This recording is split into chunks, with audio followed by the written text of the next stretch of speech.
जिले की हर खबर सबसे पहले आप तक पहुंचाने का वादा, बस यही है एक इरादा। नमस्कार, आप देख रहे हैं पद्मेश 24/7 कृष्णा सेंडे के साथ। बुलेटिन की शुरुआत करते हैं हेडलाइन से।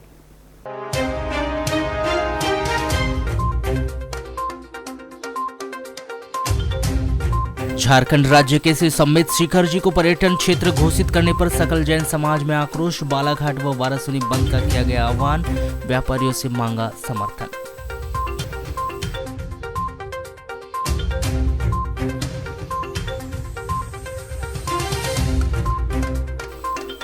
लांजी क्षेत्र के ग्राम बोलेगांव में हुआ दर्दनाक सड़क हादसा। बैलगाड़ी में रखी सरिया में जा घुसा मोटरसाइकिल सवार, घटनास्थल पर हुई मौत।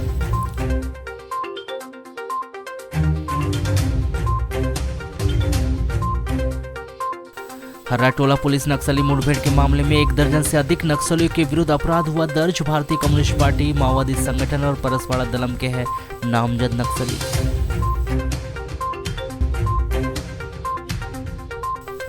लालबर्रा में शासकीय स्कूलों की पढ़ाई और व्यवस्थाओं को लेकर जबलपुर संयुक्त संचालन की टीम ने उत्कृष्ट विद्यालय में किया निरीक्षण। लैब में अव्यवस्था और मध्याह्न भोजन चार्ट नहीं मिलने पर जताई नाराजगी।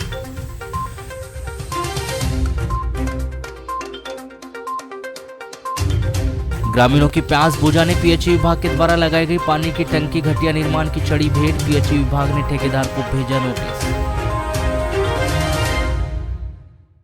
लालबर्रा नगर मुख्यालय स्थित सब्जी मंडी की अधूरी सड़क का निर्माण कार्य नहीं होने से सब्जी दुकानदारों व आमजनों को परेशानी होती थी, जिसके बाद गत दिवस पिछड़ा वर्ग कल्याण आयोग अध्यक्ष गौरीशंकर बिसेन ने ठेकेदार को चेतावनी दी थी कि 2 दिवस के अंदर निर्माण कार्य प्रारंभ नहीं करने पर ठेका निरस्त कर दिया जाएगा, जिसके बाद ठेकेदार के द्वारा निर्माण कार्य प्रारंभ किया गया था, परंतु सड़क का निर्माण कार्य में घटिया मटेरियल का उपयोग कर गुणवत्ताहीन सड़क का निर्माण कार्य किया जा रहा था,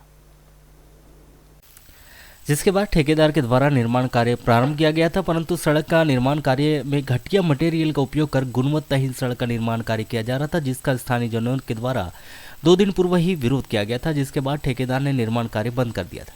ठेकेदार के द्वारा सड़क व गुणवत्ताहीन सड़क का निर्माण किए जाने व कार्य बंद करने की जानकारी लगने के बाद 20 दिसंबर को शाम 5 बजे पिछड़ा वर्ग कल्याण आयोग के अध्यक्ष क्षेत्रीय विधायक गौरीशंकर बिसेन ने सब्जी मंडी सड़क निर्माण स्थल का निरीक्षण किया और विभागीय अधिकारियों को आवश्यक दिशा निर्देश देते हुए गुणवत्तापूर्ण कार्य करवाए जाने की बात कही। साथ ही निर्माण कार्य गुणवत्ताहीन नहीं किए जाने पर ठेकेदार को ब्लैक लिस्टेड करने की भी चेतावनी दी और बंद कार्य को प्रारंभ करने की भी बात कही, जिसके बाद श्री बिशन के द्वारा ग्राम पंचायत पांढरवानी बस स्टैंड का निरीक्षण किया गया एवं शांतिनगर में जारी सीसी सड़क व अन्य स्थानों का भी निरीक्षण कर संबंधित अधिकारियों को आवश्यक दिशा निर्देश दिए। इस निरीक्षण के दौरान श्री बिशन ने कहा कि सड़क का निर्माण गुणवत्तापूर्ण किया जाएगा एवं हाई स्कूल मार्ग की शासकीय जमीन पर अगर अतिक्रमण किया गया है तो उसे हटाने के साथ ही जहां जहां अतिक्रमण किया गया है सभी को हटाया जाएगा। मुझे शिकायत मिली कि जो जितनी गहराई खुदनी थी और गहराई खुद करके जो मिट्टी हटा करके फिर से ओवर साइज उसको मिक्सचर डालना था, उस सूखी मिट्टी डाल रहे थे और ये रात्रि को मुझे 2 दिन पहले जानकारी मिली। मैंने तत्काल थानेदार को कहा कि काम इनका बंद करी। कोई वाराणसी क्षेत्र के किसी मोटे झरी तरफ के कोई कॉन्ट्रैक्टर ऑनलाइन आजकल ठेका होता है, कोई भी भर देते हैं और उनको लगा कि भाई यहाँ पे मैं कैसा भी काम करके चला जाऊँगा, तो उनको ब्लैक लिस्टेड किया जाएगा।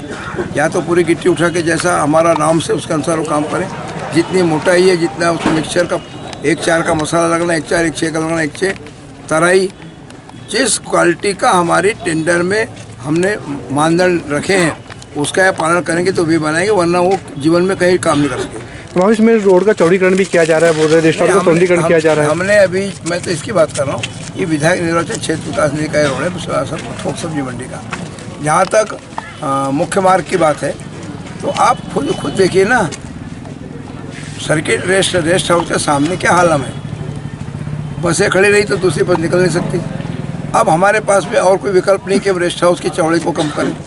सामने आप देखेंगे जहाँ मिट्टी तेल वालों का पुराना मकान था, उसको भी हमारे लालबर्रा के कुछ साथियों ने खरीद लिया है, तो उनकी सीमा तक हम नाली को पहुँचा रहे हैं। और वो जो ठोकर का जो मेडिकल स्टोर्स है पुराना, जो अपने रामनाथ गोस्वामी जी का, वहाँ तक सीधा ला रहे हैं। और हमें भी रिकॉर्ड देखा नहीं, ऐसा होगा कि वो सरकारी जमीन पर अतिक्रमण होगा तो उसको तोड़ देंगे और अंदर से उसको सीधे ले जाएंगे और जहाँ जहाँ अतिक्रमण होगा सबको हटाया जाएगा और इस पानी को डाउन पोर्शन में इधर बबला सैनिटरी जी के नाले तक और उस तरफ जाकर के हम सैनिटरी तक पहुँचाएंगे।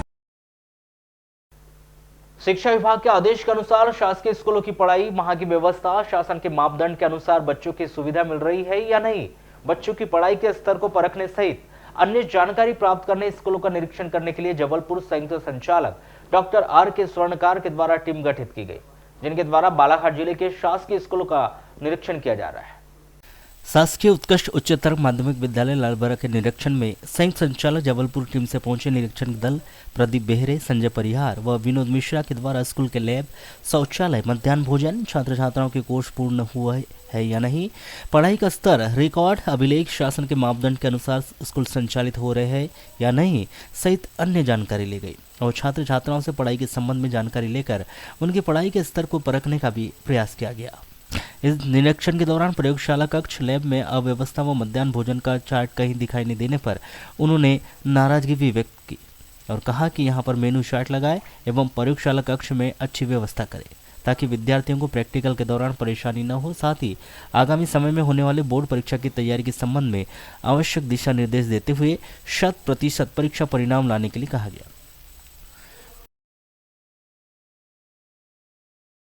विनोद मिश्रा जी, हम लोग संयुक्त संचालक जबलपुर के द्वारा यहाँ पर निरीक्षण के लिए आए हुए हैं और जो बालाघाट ज़िले में जो हमारे शिक्षा विभाग के विद्यालय हैं उनमें हम लोग विशेष रूप से सतत मॉनिटरिंग कर रहे हैं, सतत रूप से निरीक्षण कर रहे हैं और निरीक्षण करने का आधार हमारा ये है कि विद्यालय जो गुणवत्ता विद्यालय में होना चाहिए वो उस मापदंड के अनुसार है या नहीं है और यहाँ का जो इंफ्रास्ट्रक्चर है, अधोसंरचना है, वो सही है कि नहीं है, क्योंकि शासन जिस हिसाब से विद्यालयों को राशि आवंटित कर रहा है और जिस प्रकार की व्यवस्थाएं चाह रहा है और वो व्यवस्थाएं यहाँ पर हैं कि नहीं, बस ये देखने के लिए हम लोग यहाँ पर आकस्मिक रूप से विद्यालयों का निरीक्षण करने आए हैं।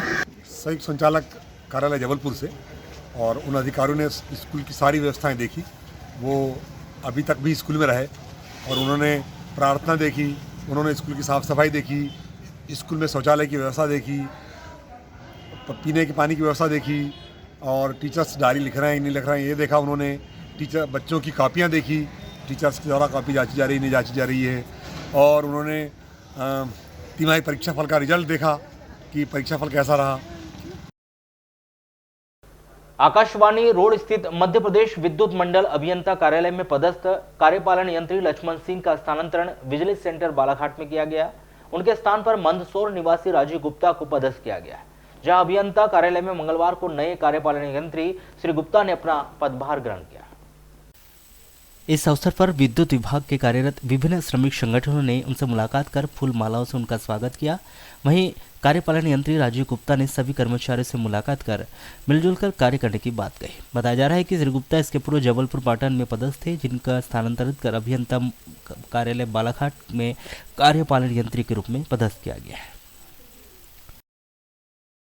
रूपधर थाने के उकवा पुलिस चौकी क्षेत्र के अंतर्गत आने वाले गुदमा सागौन वन में जामुन के पेड़ पर फांसी लगाकर मृत महिला श्रीमती सरस्वती जैनाकर 22 वर्ष ग्राम कोसुम्बा थाना तिरोड़ी निवासी को शारीरिक व मानसिक रूप से प्रताड़ित कर आत्महत्या के लिए उत्प्रेरित करने के आरोप में उसके पति श्याम जैनाकर 25 वर्ष को गिरफ्तार कर लिया गया, जिसे न्यायिक अभिरक्षा में बैयर जेल भिजवा दिया गया है। आपको बताया कि 6 दिसंबर को सुबह 9 बजे गुदमा के सागौन वन में जामुन के पेड़ में एक महिला की फांसी पर लटकी हुई लाश बरामद की गई थी, जिसकी पहचान सरस्वती पति श्याम जैनाकर 22 वर्ष ग्राम कोसुम्बा थाना तिरोड़ी निवासी के नाम से की गई थी। 2 दिसंबर को यह महिला अपनी ननद मनीषा गड़ेकर के घर ग्राम पिंड के पार उकवा अपना इलाज करवाने के लिए आई थी। 5 दिसंबर को सुबह 6 बजे यह महिला अपने घर कोसुम्बा तिरोड़ी जाने के लिए निकली थी। 6 दिसंबर को सुबह गुदमा के सागौन वन में जामुन के पेड़ में इस महिला की फांसी पर लटकी हुई लाश बरामद की गई। मर्ग जांच में पाया गया कि सरस्वती जैनाकर से शादी करने के बाद पति श्याम जैनाकर ने उसे 6 माह तक ठीक से रखा। उसके बाद कई छोटे छोटे घरेलू कामों व खाना बनाने की बात को लेकर श्याम जैनाकर पत्नी सरस्वती के साथ आए दिन वाद विवाद करके उसे मारपीट कर परेशान करने लगा था। मायके पक्ष के परिजन व रिश्तेदारों से मिलने और बातचीत करने से भी उसे मना करने लगा था। पति के द्वारा आए दिन शारीरिक व मानसिक रूप से प्रताड़ित करने से वह कमजोर हो गई थी और जिसका श्याम जैनाकर सही इलाज नहीं करवा पा रहा था और आए दिन शारीरिक व मानसिक रूप से प्रताड़ित करते रहता था।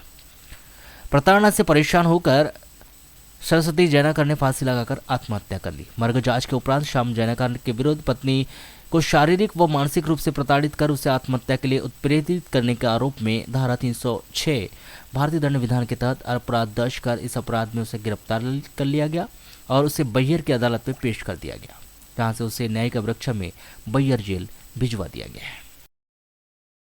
बैयर क्षेत्र के सुदूर इलाकों में से एक हर्राभाट पंचायत के चरछेड़ी गांव के बैगा आदिवासी जर्जर मार्ग से त्रस्त है। इस छोटे से गांव में 30 परिवार रहते हैं, लेकिन गांव आने जाने और गांव से बाहर जाने के लिए सिर्फ एक ही मार्ग है जो चलने लायक नहीं बचा। मंगलवार को करीब 25 बैगा आदिवासी क्षेत्रीय जनप्रतिनिधियों के साथ कलेक्टर कार्यालय पहुंचे और गाँव में सड़क बनाने की मांग रखी। ग्रामीणों ने बताया कि सड़क बनाने के लिए कई बार प्रयास किया गया, लेकिन हर बार मांगों को अनसुना कर दिया गया। दरअसल चरचेड़ी गांव में महज 1.5 किलोमीटर तक पक्की सड़क न बन पाने के पीछे बड़ी वजह वो 4 घर है जिनकी खेत की जमीन इस रास्ते में आती है। फसल लगने के बाद इस मार्ग से आना जाना पूरी तरह से बंद हो जाता है। ग्रामीणों ने बताया कि इस संबंध में पूरे गांव ने उन 4 किसान परिवारों से गांव की भलाई और लोगों की सुविधा के लिए सड़क बनाने के लिए थोड़ी जमीन देने की मांग की, लेकिन उन्होंने ऐसा करने से मना कर दिया। रोड की ज्यादा समस्या है। अच्छा। पैदल उठा के कोई मरीज होता है तो हम जीथल कानर से हम रेगस बनाने पे गिर 5 किलो। तो कभी रोड नहीं बनी क्या वहाँ? नहीं जी। कितने किलोमीटर खराब सड़क है वो? सड़क है इतनी बने नहीं है जी, थोड़ा सी है कच्ची रोड। तो 4 किसान फंसे हुए हैं, थोड़ा सी वो अपना जमीन देना नहीं चाह रहे हैं, इस वजह से रोड ही नहीं बन पा रही है। जब तक वहाँ क्या है कोई मतलब समाधान नहीं होगा तब तक वहाँ रोड नहीं बन सकती। वो अपना जमीन देने के लिए तैयार ही नहीं। एक के साथ टेक कर रहे थे। वहाँ बहुत ही ज्यादा समस्या है, मतलब साइकिल बाइक ऐसा है कि कोई चीज आने जा रही है, सिर्फ पैदल के अलावा कोई दूसरा रास्ता नहीं है। मुख्यालय से लगी ग्राम पंचायत कोसमी में पहली बार संगीतमय श्रीमद् भागवत कथा ज्ञान यज्ञ का आयोजन सनातन सेना व समस्त कोसमी ग्रामवासियों के द्वारा किया गया। इस संगीतमय भागवत कथा के कथावाचक पंडित राजूलाचार्य पांडे रोजाना की अपनी मधुर वाणी से कथा का वाचन कर ग्रामीणों को मंत्र मुग्ध कर रहे और धर्म की गंगा बहा रहे। इस संगीतमय भागवत कथा के कथावाचक पंडित राजूलाचार्य पांडे रोजाना ही अपनी मधुर वाणी से कथा का वाचन कर ग्रामीणों को मंत्र मुग्ध कर धर्म की गंगा बहा रहे हैं। संगीतमय कथा के तहत आज कथावाचक ने भगवान श्री राम के अवतार को लेकर विस्तृत कथा का वाचन किया और भगवान श्री कृष्ण के जन्मोत्सव की भी कथा सुनाई, जिससे सुनने बड़ी संख्या में श्रद्धालुओं की भीड़ जमा रही।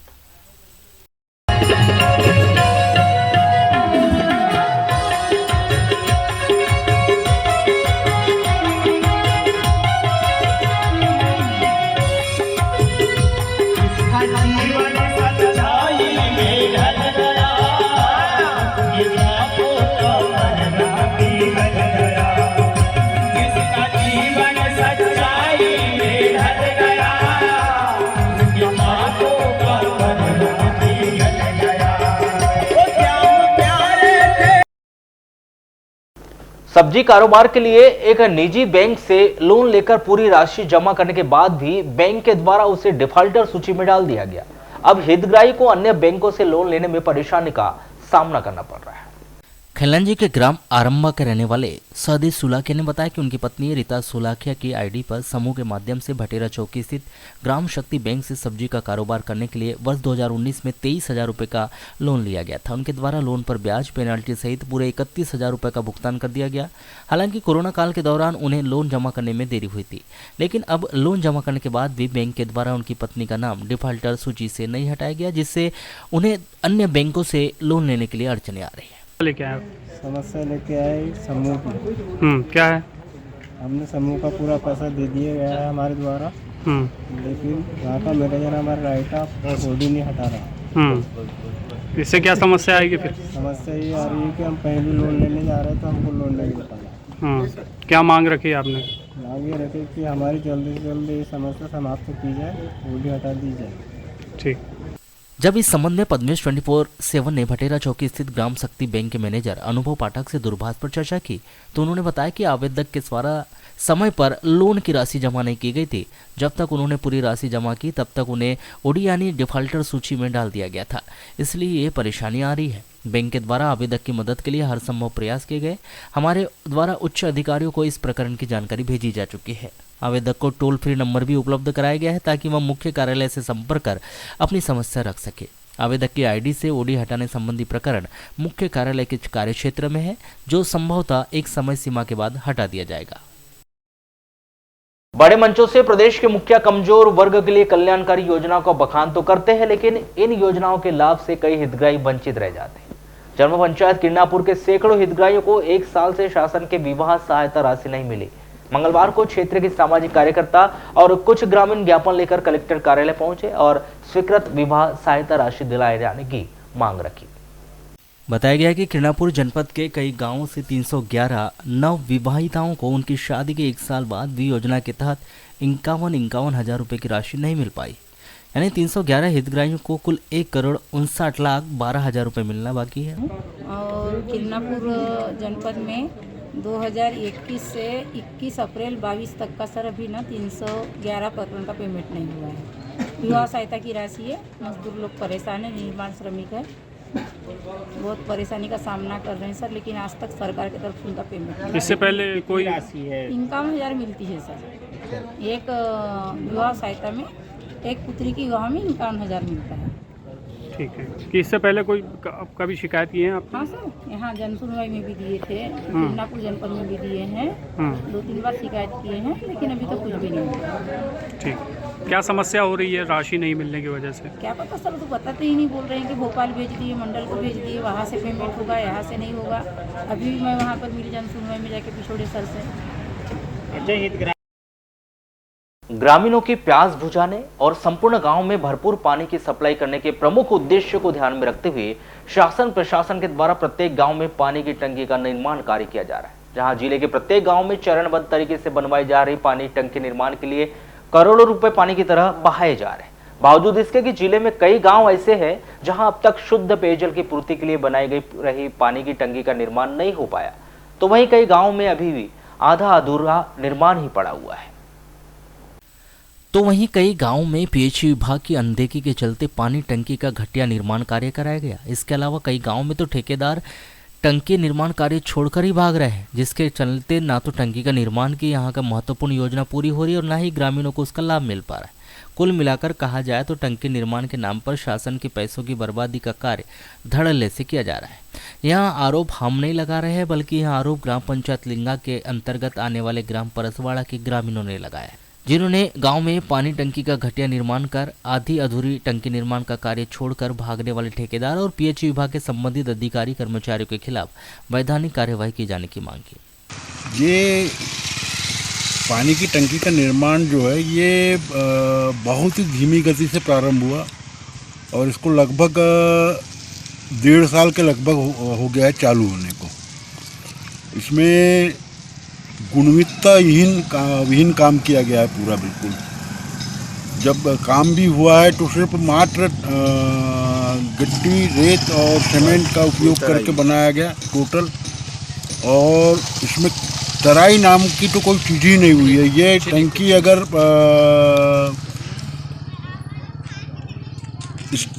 वो देखा जाए तो ये ज़्यादा से ज़्यादा 2 साल की साथी बस हो गया, और 2 साल के अंदर कोई ना कोई विषम दुर्घटना को निमंत्रण।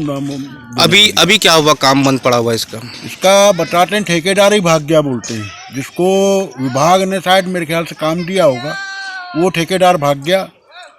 इसका न ठेकेदार का आता है, न पता है, न विभाग के कभी लोगों ने यहाँ पर आकर के देखा है। हमें तो पूरी शंका है कि विभाग की मिलीभगत से ये जो कार्य है ये हो रहा है और इस शासन के पैसों का, शासन की राशि का दुरुपयोग किया जा रहा है टोटल। क्या चाहते हैं आप लोग?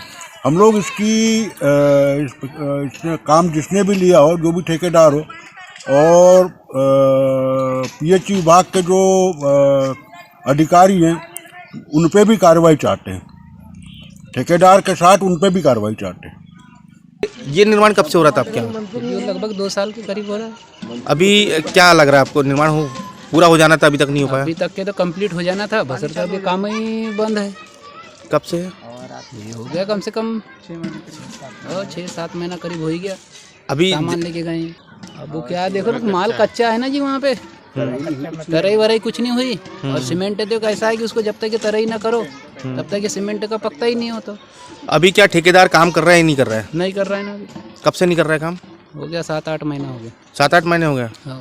क्या पूरा उसने लिया लिया क्या अपना सामान वगैरह? सामान लेके चले गया ना यहाँ से, फरार हो गया ठेकेदार। तो कभी आप लोगों ने ठेकेदार से कभी बात नहीं की थी कि भैया कब तक बन जाएगी, पूर्ण हो जाएगी? ठेकेदार तो मिलता ही नहीं था सर, उनके लेबर लोग आते थे और बस अब जो गांव के मानविक लोग थे वो पूछ पाछ करते थे बस सर। तब ऐसा उनने मौका ही नहीं दिया पूछने का और सामान लेके चले गए। अच्छा ये बताइए, अधिकारी लोग आते थे कि निरीक्षण पे कभी? नहीं, आज तक नहीं आए। नहीं आए, हमको तो दिखे ही नहीं सर। अब आप लोग क्या चाहते हैं? हम चाहते हैं कि इसका हो कंप्लीट हो, अच्छे से काम हो, नहीं तो तोड़ ताड़ खत्म है तो घटना की ये है, नहीं तो कुछ भी हो सकता है यहाँ तो। ग्राम पंचायत लिंगा के अंतर्गत आने वाले ग्राम रसवाड़ा में पीएचई विभाग के द्वारा पानी टंकी का निर्माण कार्य कराया जाना था, जहां विभाग ने बाहर कंपनी के एक ठेकेदार को टंकी निर्माण के लिए 11,07,000 रुपए में ठेका दिया था। बताया जा रहा है कि वार्ड नंबर 13 प्राथमिक स्कूल के बाजू में अक्टूबर 2021 में ठेकेदार के द्वारा पानी टंकी का निर्माण कार्य शुरू किया गया था, जो अब तक पूरा नहीं हो पाया। बताया जा रहा है कि टंकी जगह जगह से जर्जर है। ग्रामीणों के अनुसार गांव में बनाई गई पानी की टंकी का घटिया निर्माण किया गया है। टंकी में छेद भी दिखाई दे रहा है, वहीं टंकी में लगाई गई सरिया भी सीमेंट कंक्रीट से नहीं ढकी गई। बताया जा रहा है कि सेंटरिंग खोलते समय टंकी का हिस्सा टूटकर नीचे गिर गया था, जहां ठेकेदार अपना मटेरियल उठाकर काम छोड़कर भाग गया है, जिससे ग्रामीणों में आक्रोश देखा जा रहा है, जिन्होंने उक्त टंकी का पुनः निर्माण कराने के साथ साथ ठेकेदार और संबंधित विभाग के अधिकारी कर्मचारी के खिलाफ कार्यवाही किए जाने की मांग की गई। क्या पे? तो 2 साल हो गया लगभग सर। अभी क्या कंडीशन में है? अभी तो भाग ही गया ठेकेदार सब माल लेके अपना। कब भागा है? पूछा था लगभग हो गया 1 महीना के आसपास। 1 महीना के आसपास। तो आपने सरपंच सचिव को कभी बताया नहीं क्या? नहीं बताए, वो आए देखे उनने, पर उनने भी कुछ नहीं किए। वो जो थे ठेकेदार लोग वो दिखते थे, 2-4 दिन दिखे, फिर वो अपना सामान भरे ट्रक लाए 10 चक्का और उसमें भर के ले जाली। तो आप लोगों ने उस समय उनको रोके नहीं थे क्या? पर हम क्यों रोके, तो उनका काम है। अच्छा, रात में ले गए क्या? शाम में ले गए। अच्छा, क्या लग रहा है, क्या किसकी लापरवाही लग रही है, जैसे ठेकेदार ऐसा छोड़ के भाग रहा है? जो विभाग है उसी की लापरवाही। कार्रवाई होनी चाहिए ऐसे लोग? चाहिए सर। क्या से बनी ऐसे कुछ मालूम है क्या? अब ये कोई जानकारी पूछते हैं तो वो तो चिढ़कते थे सर, हम तो बातें ही नहीं कर सकते थे उससे। कब से बन रही थी पानी की टंकी? ये 2 साल हो गए। अभी क्या कंडीशन में है? अभी तो सामान उनने रातों रात ले भागे और किसी को पता ही नहीं है। तो आप लोगों ने विभाग को सूचना दी कि नहीं? नहीं, अब हमको कोई जानकारी नहीं, विभाग वालों का तो कोई पता ही नहीं था, उनका तो क्या जवाब देते हैं। तो इसकी शिकायत करेंगे आप? बिल्कुल शिकायत करना ही है। अभी क्या हुआ है कि पूरी टंकी जीर्ण शीर्ण दिख रही है अभी? तो इसमें तो सर बना तो दिया आधा बनाने के बाद में छोड़ करके पूरा सेंटरिंग लोहा सहित लेकर के भाग गया है। कल रात में वो दूसरे आए, अब बेचारे उनका कैसा क्या रोल काल है ये जानकारी तो अभी है ही नहीं। अभी पूरा बिल्कुल पानी तक के नहीं डाले उन लोगों ने बनवाए हैं। तो अभी ठेकेदार फरारी चल रहे हैं? हाँ। कब से फरार है ठेकेदार? ये 6-7 महीना हो गया सर। ग्रामीणों के अनुसार वार्ड नंबर 13 में ठेकेदार के द्वारा पानी टंकी का घटिया निर्माण कार्य कराया गया है, जिसके निर्माण के दौरान ठीक से तराई भी नहीं की गई। पानी की टंकी में छेद होने के साथ साथ टंकी जगह जगह से डैमेज भी है, जो कि भर आकर कभी भी गिर सकती है। हाँ, मेरे को ग्रामीणों द्वारा जानकारी प्राप्त हुई है कि उस ठेकेदार ने घटिया वर्किंग किया है वहाँ, और ग्रामीणों की शिकायत भी आई थी मुझे एक बार। मैं जब ठेकेदार की जानकारी लिया तो ठेकेदार का कोई अता पता नहीं चला। अब शासन प्रशासन के अधिकारी भी इस तरफ ध्यान देना चाहिए कि अपने कार्य को करवा रहे हैं पानी टंकी का स्वच्छ पेयजल के हिसाब से, तो उन्होंने भी अपनी लापरवाही नहीं बरतना चाहिए, और निर्माण कार्य जो अधूरा पड़ा है उस पर कार्रवाई होना चाहिए कि समय के आधार पर उस कार्यक्रम को पूरा कर देना चाहिए। सर, अभी ठेकेदार फरार हो चुका है ऐसी जानकारी लग रही है? हाँ सर, जानकारी तो मुझे ग्रामीणों द्वारा भी पता चला है कि अभी ठेकेदार कोई कार्य नहीं करवा रहा है और गायब है करके, ऐसा मुझे भी जानकारी प्राप्त हुई। अच्छा, किसकी लापरवाही लग रही है आपको? अब लापरवाही तो कहा जाए तो सबसे पहले वो लापरवाही तो प्रशासन की जाती है, जो अधिकारियों की जाती है, कि जिन्होंने जिसको ठेका दिया है जिस ठेकेदार को, उसके ऊपर अपना प्रतिबंध लगा के रखना था, उनकी समय समय पर जांच करवाना था, ऐसा। वहीं इस पूरे मामले को लेकर दूरभाष पर की गई चर्चा के दौरान पीएचई विभाग के मुख्य कार्यपालन अधिकारी अरुण श्रीवास्तव ने बताया कि उक्त ठेकेदार को नोटिस जारी कर जवाब मांगा गया है। ठेकेदार के द्वारा 1 सप्ताह के भीतर टंकी का पुनः निर्माण कार्य शुरू किया जाएगा और मार्च के पहले तक ठेकेदार को टंकी निर्माण कार्य पूरा कर लेगा। जनपद पंचायत लालबरा के अंतर्गत आने वाली ग्राम पंचायत भांडामुरी में शासन के द्वारा प्रधानमंत्री आवास योजना के तहत कई हितग्राहियों के आवास स्वीकृत किए गए, लेकिन प्रधानमंत्री आवास योजना के तहत आवास बनाने के लिए ग्रामीणों के पास रेत ही उपलब्ध नहीं। जहां के ग्रामीणों ने मंगलवार को कलेक्टर कार्यालय में ज्ञापन सौंपकर प्रधानमंत्री आवास का निर्माण करने के लिए रेत उपलब्ध कराए जाने की मांग की। ग्रामीणों ने बताया कि उनके गांव के समीप ही वन विभाग का एक नाला है, जहां से रेत मंगवाकर यदि घर बनाते हैं तो वन विभाग के द्वारा भारी जुर्माना वसूला जाता है। वहीं आसपास रेत घाट न होने के चलते ग्रामीण प्रधानमंत्री आवास योजना के मकान का निर्माण कार्य नहीं करा पा रहे, जिसके चलते ग्रामीण वन विभाग नाले से रेत निकालने की अनुमति देने की मांग को लेकर ज्ञापन सौंपने आए। सर, हमारे यहाँ प्रधानमंत्री आवास के जो मकान बन रहे हैं उसमें रेत की हम लोगों को समस्या है। क्या दिक्कत आ रही है? दिक्कत ये आ रही है कि हमारे गांव के आसपास वन विभाग है और वन विभाग से रेत की अनुमति नहीं है। और साइड में दूसरे गांव हैं तो वहाँ से भी हमारे यहाँ रेत नहीं आ पाती है। उन लोगों को मकान बनाने के लिए बहुत ऐसे कितने प्रधानमंत्री के आवास स्वीकृत हुए और कितने अधूरे पड़े हैं? हमारे यहाँ तो अधूरे 142 मकान पड़े।